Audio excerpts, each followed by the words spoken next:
શ્રી વલ્લભ અને એમનું આખ્યાન, આ બંને મળી અને બન્યું વલ્લભ આખ્યાન. આખ્યાન એટલે શું? આખ્યાનનો અર્થ શું છે? સંસ્કૃતમાં દરેક શબ્દ કોઈ ને કોઈ એક ધાતુથી બને છે. ધાતુ વિના શબ્દ નથી બની શકતો. શબ્દોનો જનેતા એ ધાતુ છે. તો એ સંસ્કૃત સાહિત્યની અંદર અનેકવિધ ધાતુ છે. લગભગ 2000 થી ઉપર ધાતુ પ્રાપ્ત થાય છે. એની અંતર્ગત એક ધાતુ છે ખ્યા ધાતુ, અને એક ખ્યા ધાતુનો અર્થ થાય છે પ્રકથન. ખ્યા પ્રકથને, કહેવું, વર્ણવું, બોલવું.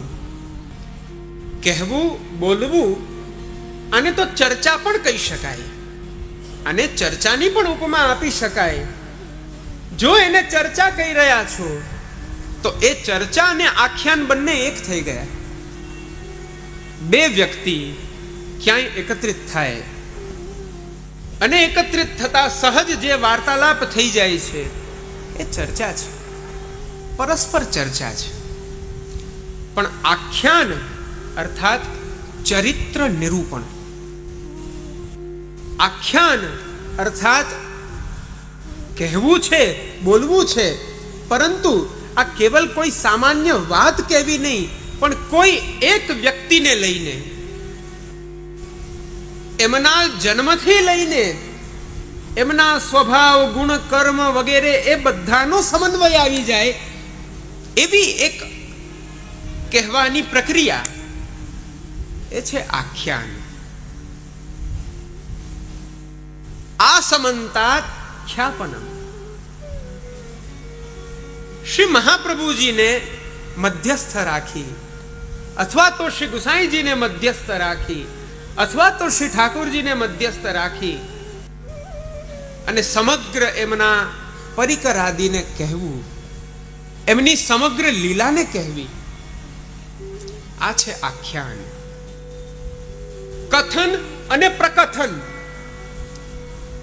આ બંનેમાં પણ ઘણો ભેદ છે.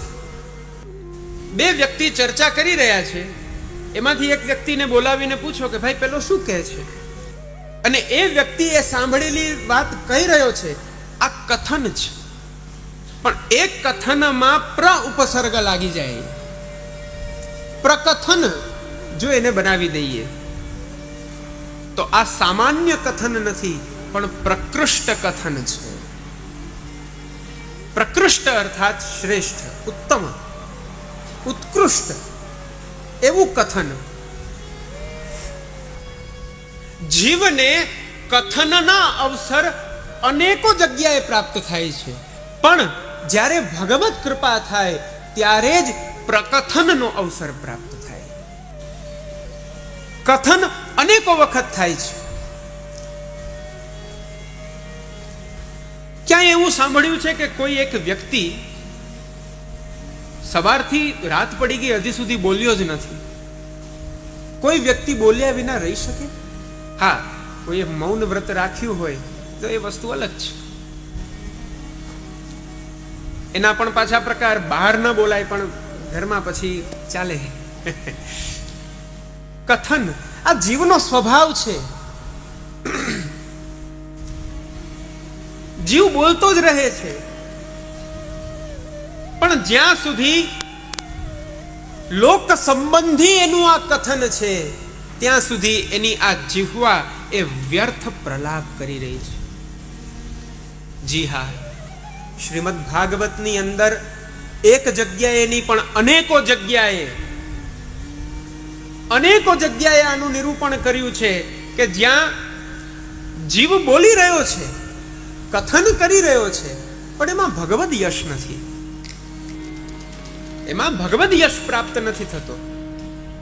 લોક સંબંધી પદાર્થોને બોલી રહ્યો છે, અહંતા મમતાત્મક વિષયો ને આધારે પોતે કથન કરી રહ્યો છે, તો ત્યાં એના એક કથનને વ્યર્થ પ્રલાપ કહ્યો છે, મિથ્યા પ્રલાપ કહ્યો છે. અને ત્યાં પણ હજી કંઈ ખૂટતું હતું, હજી કંઈ ઓછું લાગતું હતું, તો એમ કહી દીધું કે આવા વ્યર્થ પ્રલાપ કરનારી જે એની આ વાણી છે, આ વાણી કેવી છે? જીહવા સતી દાર દુરી કે વસૂત. બહુ સ્પષ્ટતાથી કહ્યું છે, ચાહે કોઈને સારું લાગે, ચાહે કોઈને ખરાબ લાગે. ભાગવત છે, ભક્તિ શાસ્ત્ર છે, ભગવત શાસ્ત્ર છે. એ ભાગવત ધર્મનો જ નિરૂપણ કરશે, એ લોક સંબંધી પદાર્થો નહીં બોલે. છતાં પણ જીવની જો આ વાણી વ્યર્થ પ્રલાપ કરી રહી છે, તો આ વાણી કેવી છે? તો કહ્યું વર્ષાકાલ. જ્યારે વર્ષાકાલ આવે અને એ વર્ષાકાલમાં સરોવર, તળાવ વગેરેના નિકટમાં જે વિવિધ જીવો હોય એમાં ડેટકાઓ હોય, દરદુર એટલે ડેટકાઓ.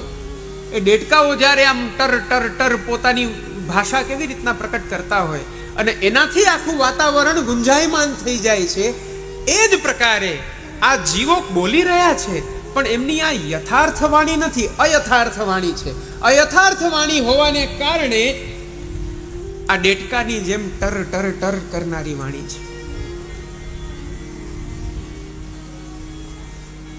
તેથી સાવધાન થાઓ. એક વૈષ્ણવની આ જીહવા પણ એ સામાન્ય નથી, એ ભગવદ યશ ગાવાને માટે છે. આ જીહવા દ્વારા ભગવદ યશનું પ્રતિપાદન થવું જોઈએ, તો જ આ જીહવાની સાર્થકતા છે. અનેકો જગ્યાએ જ્યાં જ્યાં વાણીનો વિષય આવે છે, એ વાણીની સાથે ગુણગાનને શ્રીમદ ભાગવતકાર જોડી રહ્યા છે. હે પ્રભુ, આ મારી વાણી એ આપના ગુણગાનમાં તત્પર થઈ જાય. ગૃણીત વાક, આવા અનેકવિધ ઉદાહરણો છે શ્રીમદ ભાગવતમાં, જ્યાં એ પ્રતિપાદિત થાય છે કે આ જીહવા, આ વાણીનો વિષય જ ભગવત ચર્ચા છે. એક ભક્ત થઈને, એક વૈષ્ણવ થઈને, જ્યાં સુધી જીવ ભગવદ યશને નથી ગાતો, જ્યાં સુધી ભગવદ યશનું ગાન નથી થતું, ત્યાં સુધી એના હૃદયમાં પૂર્ણ તુષ્ટિ, પૂર્ણ સંતુષ્ટિ, પૂર્ણ સંતોષ એ નથી અનુભવી શકતો. હજી કંઈ ખૂટી રહ્યું છે, હજી કંઈ ખૂટી રહ્યું છે. આ જ વાત એ વ્યાસજીને લાગુ પડી રહી છે. મહર્ષિ વેદવ્યાસજીએ 17 પુરાણ લખ્યા, ઇતિહાસ, મહાભારત લખ્યું. ભારત વ્યપદેશેન આમ્નાયાર્થશ્ચ દર્શિતઃ, એવું ભારત મહાભારત લખ્યું, એવો ઇતિહાસ ગ્રંથ લખ્યો કે એમાં વેદોના સકલ અર્થોને સમાહિત કરી દીધા. પણ છતાં હજી સંતોષ નથી થતો. 4 લાખથી પણ ઉપર શ્લોક એ મહર્ષિ વેદવ્યાસજીએ લખ્યા છે. 4 લાખથી પણ ઉપર, અને એમાં ખાલી એક 18,000 ઉમેર્યા છે. 18,000ની સંખ્યા મોટી કહેવાય કે 4 લાખથી પણ ઉપર જે સંખ્યા હોય એ વધારે કહેવાય? કઈ સંખ્યા વધારે કહેવાય? 4 લાખથી પણ ઉપર. છતાં એમને સંતોષ નથી, પોતે અસંતુષ્ટિ અનુભવે છે. હજી કંઈ ખૂટી રહ્યું છે, હજી કંઈ ખૂટી રહ્યું છે. નારદજીને વાત કરી અને નારદજીએ બહુ એક બધી વાત સાંભળીને કેવલ એક વાક્યમાં ઉત્તર આપ્યો, યશો ભગવતો મલમ. હે મહર્ષિ વેદવ્યાસજી, આપે 17 પુરાણ લખ્યા, ઇતિહાસ ગ્રંથ લખ્યો, એટલું જ નહીં વેદોના પણ વિભાગ આપે કર્યા, અને આપના એક એક શિષ્યોને એક એક વેદને આપે પ્રદાન કર્યું. આટલી આટલી રચનાઓ કરી છતાં અસંતોષ છે. એનું કારણ એ છે કે હજી સુધી આપે પ્રભુનો વિશુદ્ધ અમલ એવો ફલરૂપ એવો ભગવાનનો યશ આપે ગાયો નથી. ભગવદ યશનું ગાન નથી કર્યું.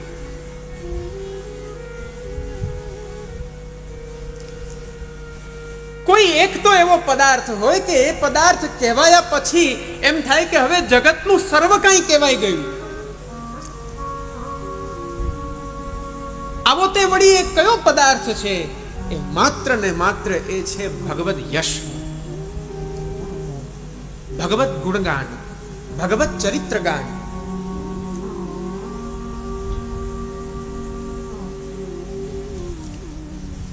જેને કયા પછી કઈ બાકી નથી રહેતું. તો એક છે કથન, એક છે પ્રકથન.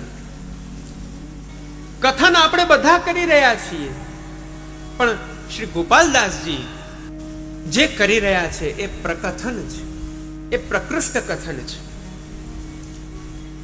શ્રીમદ ભાગવત કહે છે, અશેષ સંક્લેશ સમમ વિધત્તે ગુણાનુવાદ શ્રવણમ મુરારે. ભગવાન મુરારી શ્રી કૃષ્ણચંદ્રના જે ગુણગાન છે, આ ગુણગાન દ્વારા જીવના અંતઃકરણના સર્વ જે ક્લેશો છે એ ક્લેશોનું શમન થઈ જાય છે.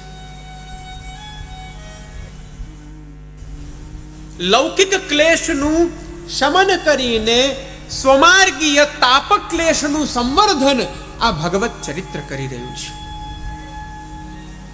આ ભગવત ચરિત્રની મહિમા છે, ભગવત ચરિત્રનું મહાત્મ્ય છે.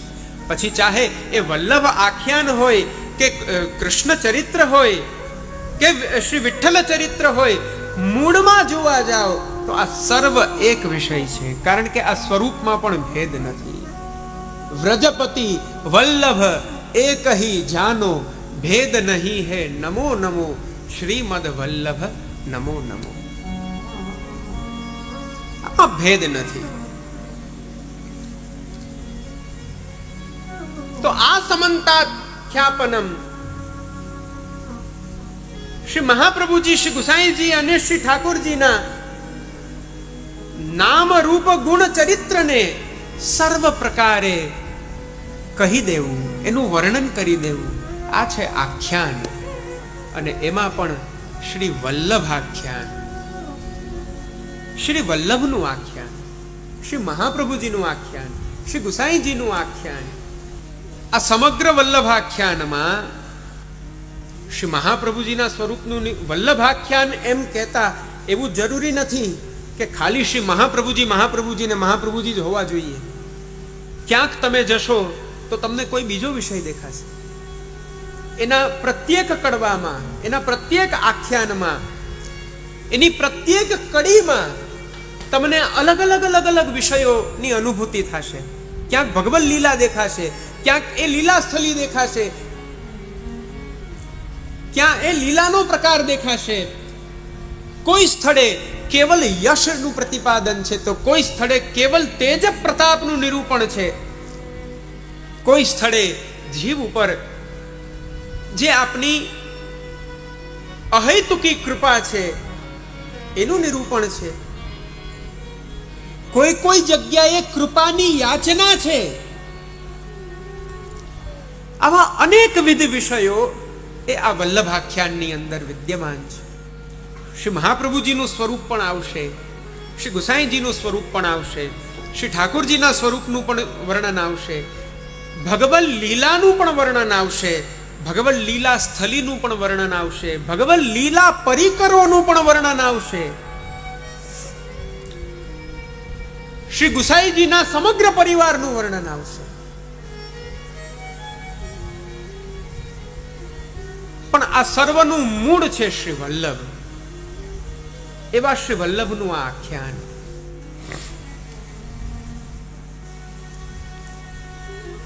શ્રી વલ્લભ કેવા?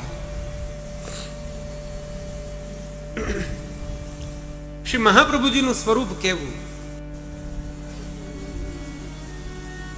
વલ્લભ શબ્દનો અર્થ શું છે? બહુ સહેલો છે, થોડું ચિંતન કરો. જાગો છો ને? હા, જોજો, હજી તો તડકો છે, અંધારું નથી થયું. અમારા કલ્પેશભાઈ ના બધા મળીને આ ટપક પદ્ધતિ જે રાખી છે, આ ગત વર્ષ પણ આ વ્યવસ્થા. અચ્છા, એ જે સમય હતો એ જ સમય આ વખતનો પણ છે. ત્યારે પણ વૈશાખ કૃષ્ણ તૃતીયાથી પ્રારંભ થયો હતો, આ વખતે પણ વૈશાખ વદ ત્રીજથી પ્રારંભ થઈ રહ્યો છે. આ ગજબ સંયોગ છે.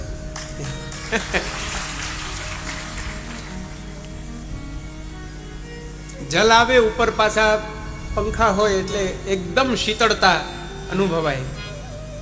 એટલે જાગતા રહેજો એમ. શ્રી વલ્લભ એટલે શું? વલ્લભ શબ્દનો અર્થ શું? હા, થોડું સાહસ કરો છો, બરાબર છે, આમ એકદમ નજીક આવ્યા છો. પ્રિય. વલ્લભ એટલે પ્રિય. પ્રાણ વલ્લભ એટલે પ્રાણ સમા કોઈ પ્રિય છે, એ પ્રાણ વલ્લભ. વલ્લભ એટલે પ્રિય. જે શ્રી ગોવર્ધનનાથજીને પણ પ્રિય છે, જે શ્રી સ્વામિનીજીને પણ પ્રિય છે, જે સમગ્ર લીલા પરિકરને પ્રિય છે,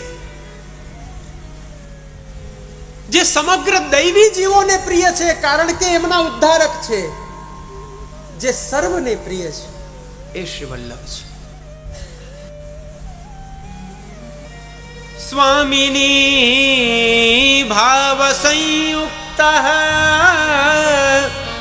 ભગવદ ભાવ ભાવિત અત્યલૌકિક મૂર્તિ શ્રી વલ્લભ શરણમ મમ.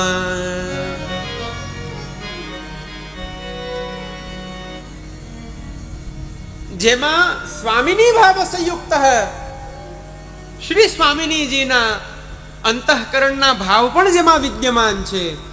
ભગવદ ભાવ ભાવિત, શ્રી પ્રભુના ભાવથી પણ જેવો ભાવિત છે, એવા જે અલૌકિક સ્વરૂપ જેમનું છે, એવા શ્રી વલ્લભ. આ શ્રી વલ્લભનું સ્વરૂપ એ તો આગળ જ્યારે આપણે દ્વિતીય આખ્યાનમાં પ્રવેશ કરીશું ને, દ્વિતીય આખ્યાન આખું શ્રી મહાપ્રભુજીનું નિરૂપણ કરે છે. શ્રી વલ્લભના સ્વરૂપનું નિરૂપણ એમાં છે. એમાં વિશેષ ચર્ચા કરીશું કે શ્રી મહાપ્રભુજીનું સ્વરૂપ કેવું. નિસ્સાધન જનોદ્ધાર કરણ પ્રકટીકૃત ગોકુલેશ સ્વરૂપ શ્રી વલ્લભ શરણમ મમ. નિસ્સાધન જનોદ્ધાર, જેવો નિસ્સાધન જીવો છે,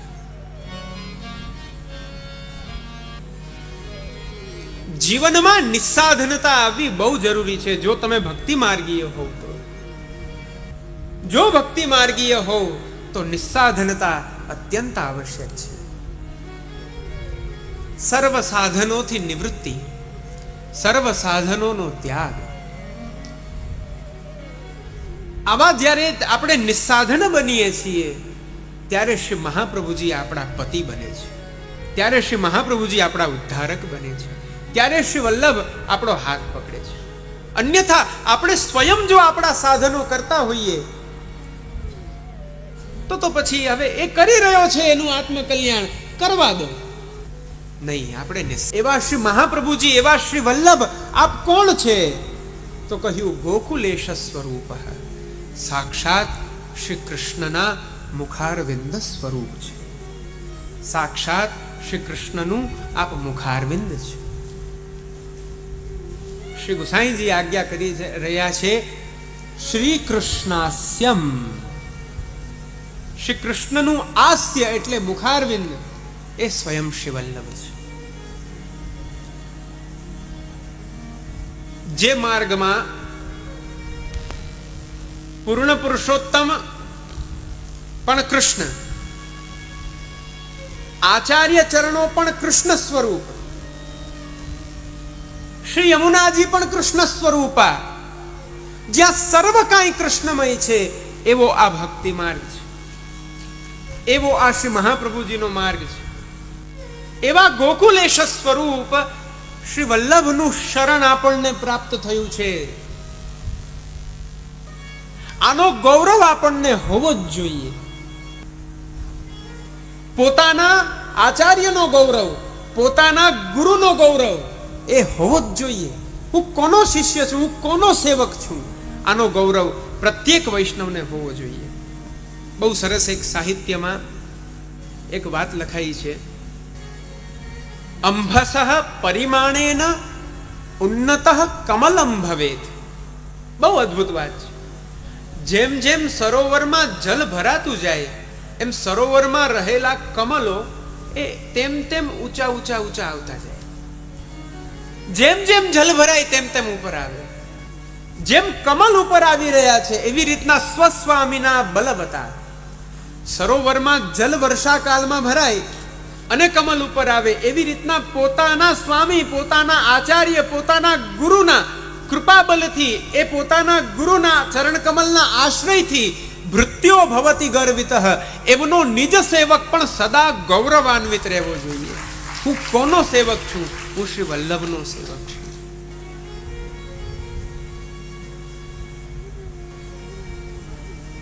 હું કોનો સેવક છું?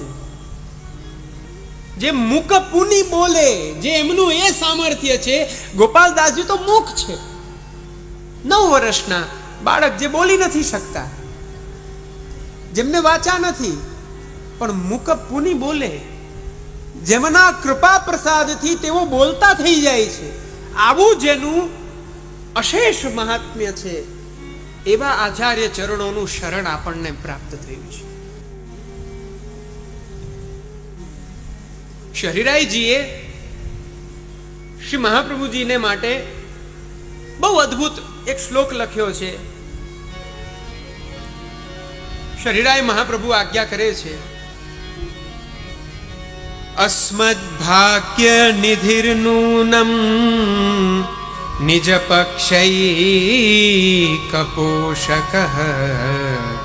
અપાર કરુણા સિંધુર દૈવોધૃતિ પરાયણઃ. અસ્મદ ભાગ્ય નિધિર્નૂનમ નિજ પક્ષૈકપોષક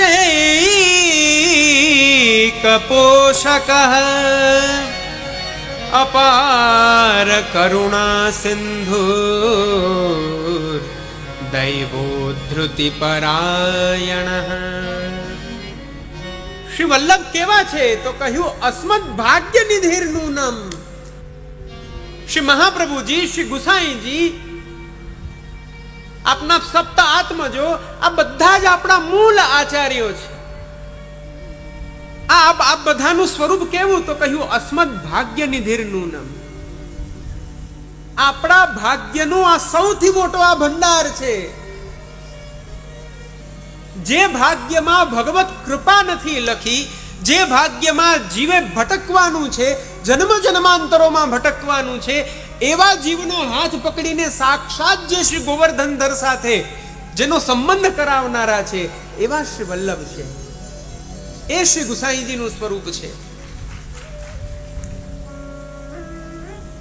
જીવના મંદ ભાગ્યને સૌભાગ્યમાં પરિવર્તન કરાવનારા એવા શ્રી મહાપ્રભુજી શ્રી ગુસાઈજી છે.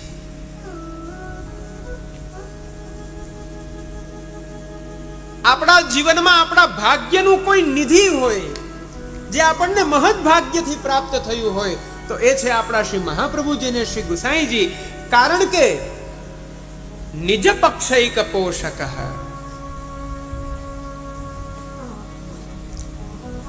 શ્રી મહાપ્રભુજીનું સ્વરૂપ, શ્રી ગુસાઈજીનું સ્વરૂપ કેવું છે?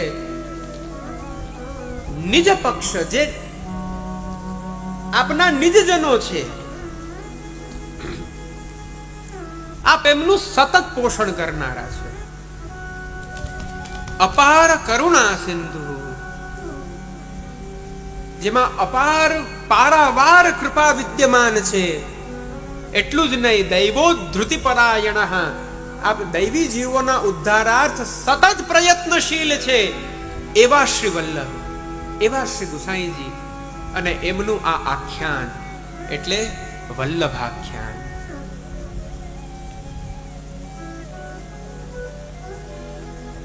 આ વલ્લભાખ્યાન પ્રકથન અર્થાત ગુણગાન છે.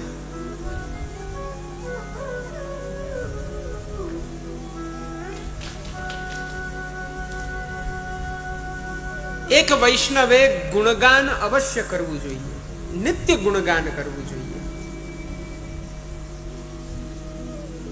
અને એ ગુણગાનનો પક્ષ જ એ છે કે આપણે ત્યાં સેવામાં કેવલ સેવા નથી, પણ ત્યાં કીર્તનનો પણ સમાવેશ છે. યત કીર્તનમ યત શ્રવણમ યદીક્ષણમ યદ વંદનમ યદ સ્મરણમ યદર્હણમ લોકસ્ય સદ્યો વિધુનોતિ કલ્મષમ તસ્મૈ સુભદ્ર શ્રવસે નમો નમઃ. જેમનું કીર્તન, જેમનું સ્મરણ, જેમનું વંદન, જેમનું સેવન, આ 99 પ્રકારની ભક્તિ, આ કોઈ સામાન્યનું સેવન, આ સામાન્યનું ગુણગાન, સામાન્યનું કીર્તન કે કોઈ સામાન્યનું આ સ્મરણ નથી. સાક્ષાત પૂર્ણ પુરુષોત્તમનું આ કીર્તન, આ ગુણગાન, આ આખ્યાન છે. અને એ કરવાનું ફલ શું છે? લોકસ્ય સદ્યો વિધુનોતિ કલ્મષમ. ગુણગાન માત્રથી જીવના સર્વ દોષોનો પરિહાર થઈ જાય છે.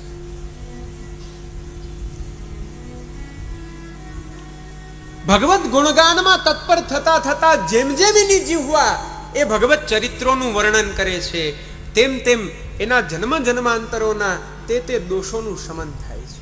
આ ગુણગાન છે. અચ્છા, ગુણગાન કેવલ દોષ દૂર કરવાને માટે પણ નથી હોતું. ગુણગાન એ પરમ સુખની અનુભૂતિ માટે પણ હોય છે. ગુણગાન દ્વારા સુખ થાય છે. ગુણગાન દ્વારા અંતઃકરણમાં સુખ પ્રકટ થાય છે. ગુણગાને સુખાવાપ્તિ. પાછું યાદ કરો એ 2019 ના સત્રને. કયો વિષય હતો? ગુણગાને સુખાવાપ્તિ ગોવિંદસ્ય પ્રજાયતે યથા તથા શુકાદીનાં નૈવાત્મનિ કુતોન્યતઃ. ગુણગાનમાં જે સુખ પ્રકટ થાય છે, ગુણગાનમાં જે સુખની પ્રાપ્તિ થાય છે, એ અન્યત્ર નથી થતી. કારણ કે આ સાક્ષાત પ્રભુનું ગુણગાન છે. અચ્છા, કોઈ કહે કે કોઈ ધ્યાનાવસ્થિત થઈને પ્રભુને ભજી રહ્યા છે, તો એ પણ ભગવત ભજન જ છે ને. કેવલ ગુણગાન જ જો તમે ભગવત ભજનની અંદર એને સમાવિષ્ટ કરી રહ્યા હો, ઠીક છે, તમે ભક્તિ માર્ગીય છો, કોઈ વાંધો નહીં. પણ પેલું ધ્યાનાવસ્થા, સમાધિસ્થ થઈને ભગવાનનું ધ્યાન ધરવું, એ પણ ભજન જ છે ને. એ કોઈ લૌકિક વિષયોનું તો ધ્યાન નથી, ભગવાનનું જ ધ્યાન છે. તો એનામાં ને આનામાં શું ફરક છે? શા માટે તમે ગુણગાનને એક પક્ષ ઉપર રાખી રહ્યા છો? હા, એ ભગવદ વિષયક ધ્યાન છે. સમાધિસ્થ થઈને ધ્યાન કરવાનો જ એ આખો પ્રકાર છે. પરંતુ ત્યાં સુખ નથી, ત્યાં ક્લિષ્ટતા છે, ત્યાં ક્લેશ છે. શુકદેવજી શા માટે ગુણગાનમાં તત્પર થયા? પરીક્ષિત રાજાને માટે શા માટે ગુણગાનમાં તત્પર થયા? એનું કારણ શું છે? પોતે તો સમાધિસ્થ હતા, પણ જ્યારે ભગવત ચરિત્રને સાંભળ્યા, અને ભગવત ચરિત્ર હૃદયમાં પ્રવેશ્યા. એ પ્રવેશતાની સાથે જે ક્લેશ હતો, જે ક્લિષ્ટતા હતી, એ ક્લિષ્ટતામાં એક સુખનું એક બિંદુ એમના અંતઃકરણને સ્પર્શ્યું.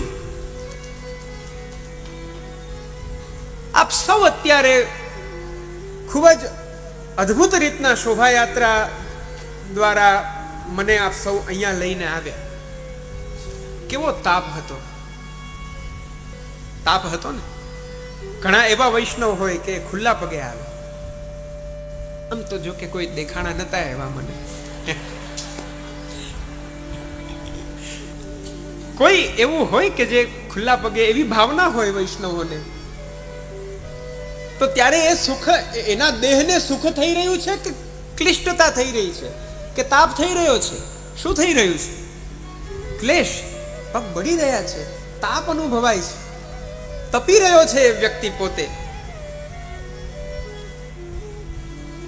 અને એવા સમયે ચાલતા ચાલતા ક્યાંય આમ થોડો વૃક્ષનો છાંયો આવે અને ત્યાં બે ક્ષણ ઊભવાનો અવસર પ્રાપ્ત થઈ જાય. કે ક્લેશની શૃંખલામાં, ક્લિષ્ટતાની શૃંખલામાં આમ એક ટીપું સુખનું પ્રાપ્ત થાય અને આમ સહજમાં અરે આમ આખો વિષય જ બદલી જાય. ઘણી વાર એવું થાય, વ્યક્તિ ભોજન કરતો હોય ને, ભોજન કરતા કરતા બહુ બધા વ્યંજનો હોય, પણ કોઈ એક બે વ્યંજનને લઈને એકદમ પોતે એમાં એને ગ્રહણ કરવામાં તત્પર થઈ જતો હોય, પછી આમ અચાનકથી ધ્યાન પડે આ શું છે, અને એ વસ્તુ લઈને આ તો બહુ સરસ છે, તો હવે પેટ ભરાઈ ગયું હોય, હવે કરવું શું? પણ ત્યારે એ એક ગ્રાસ માત્રથી આખો વિષય બદલાઈ ગયો. એવું આ ગુણગાન છે. ધ્યાનાવસ્થિત રહેલા શુકદેવજી સમાધિસ્થ થઈને પ્રભુની એ પદનખ ચંદ્રિકાનું ધ્યાન ધરી રહ્યા છે. એ સમયે ભગવદ યશનું ગાન થયું. વ્યાસજી એમના શિષ્યોને મોકલ્યા અને એ ભગવદ યશનું ગાન થતા આખો વિષય બદલી ગયો.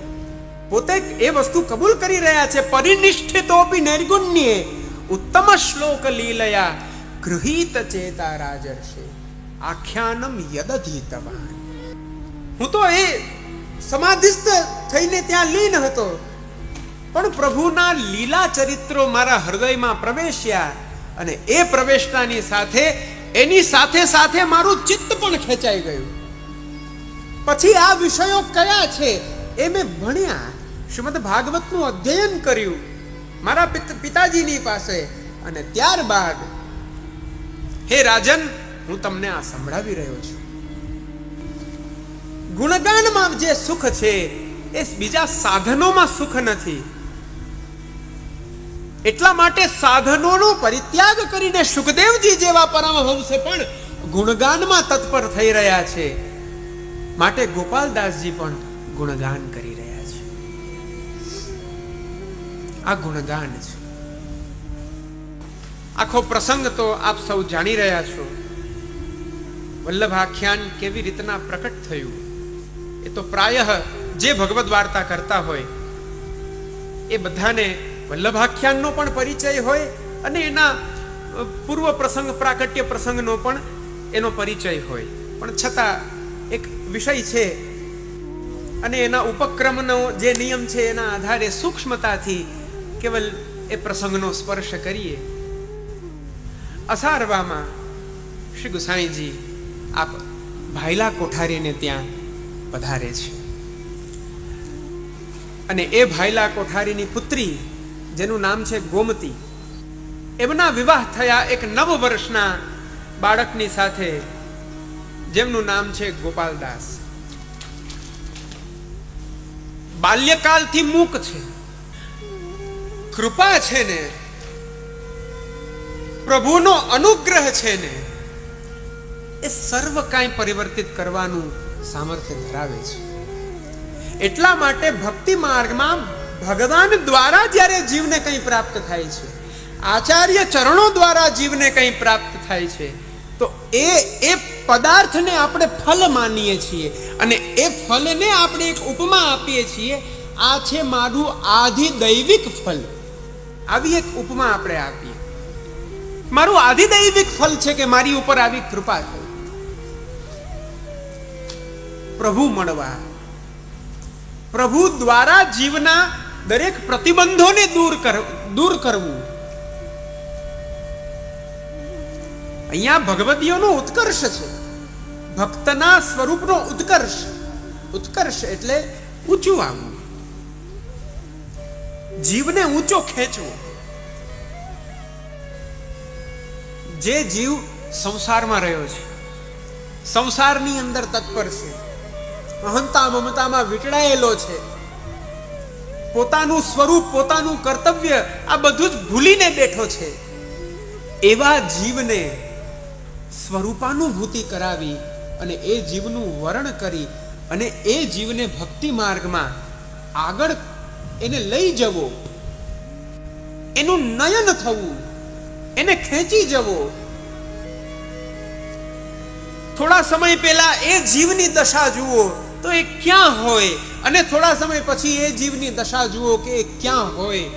આ જે જીવના સ્વરૂપમાં જે પરિવર્તન આવે છે, આ પરિવર્તનનું નામ છે ઉત્કર્ષ. એ આપણે ન કરી શકીએ, આપણાથી ના થાય.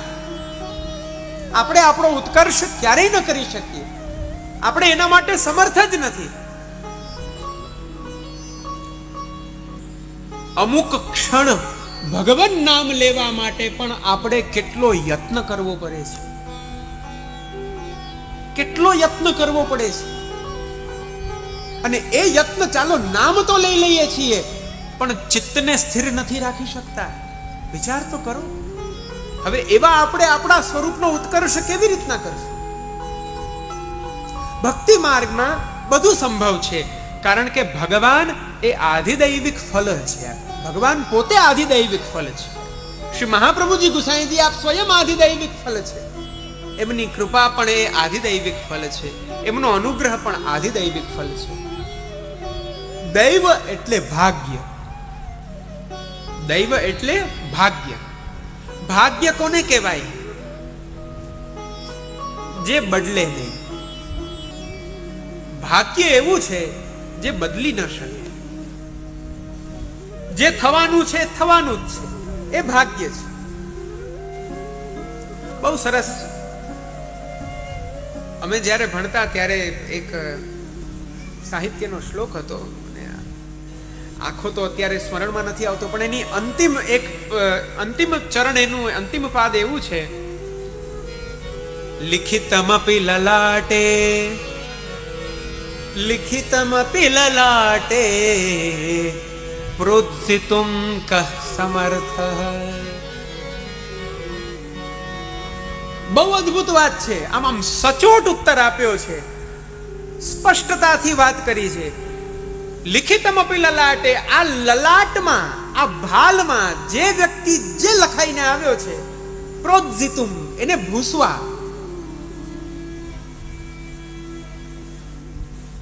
ઇરેઝર હોય તો ભૂસાય, પણ આમાં કોઈ એવું ઇરેઝર હજી સુધી નથી બન્યું કે એને તમે ભૂસી શકો. પ્રોત્સિતુમ, એને ભૂસવું. કા સમર્થ, કોણ સામર્થ્યવાન છે? કોની પાસે એવું સામર્થ્ય છે કે આ લલાટ પત્રમાં જે લખાવીને આવ્યો છે એને બદલાવી દે? ન થઈ શકે. અને આ ભાગ્યનું નિર્ધારણ થાય છે પૂર્વ જન્મથી. પૂર્વ જન્મમાં જીવ જે કર્મ કરે, આગામી જન્મમાં એ કર્મના ફલને ભાગ્ય કહેવાય. પૂર્વ જન્મ કૃતમ કર્મ તદ્દૈવમિતિ કથ્યતે. આની પહેલાના જન્મમાં જીવે જે કર્મ કર્યા અને એ કર્મને જે હવે ભોગવી રહ્યો છે એ ભાગ્ય છે.